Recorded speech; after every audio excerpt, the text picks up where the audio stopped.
ان الصلاۃ تنہی عن الفحشاء والمنکر، یقیناً نماز جو ہے بے حیائی کے کاموں سے اور منکر چیزوں سے روکتی ہے۔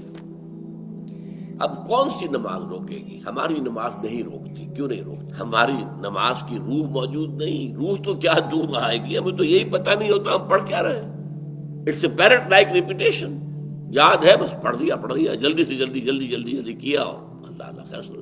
اور چونکہ اس وقت اس کا آپ کا ذہن جو ہے وہ اس کام میں مصروف ہی نہیں ہے کہ وہ سمجھے کہ آپ کیا کہہ رہے ہیں، لہذا خالی ذہن تو رہ نہیں سکتا۔ اس وقت آپ کے ذہن میں سب مسائل آ جائیں گے، دکان میں فلاں چیز کم ہو گئی تھی، مجھے خرید کے لانی تھی، فلاں معاملہ یہ تھا، فلاں جو ہے جو افسر نے وہ فائل کے بارے میں کہا تھا وہ ابھی تک تلاش نہیں ہو سکی ہے، وہ کرنی، وہ آ جائیں گے۔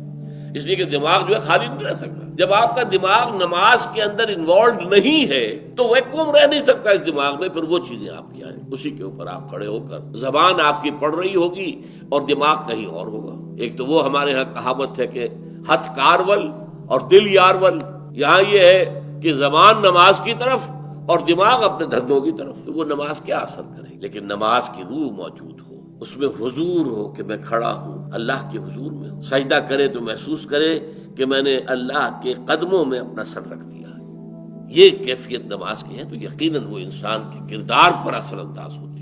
ہمارے ساتھ جڑے رہنے کے لیے ہمارا چینل سبسکرائب کریں۔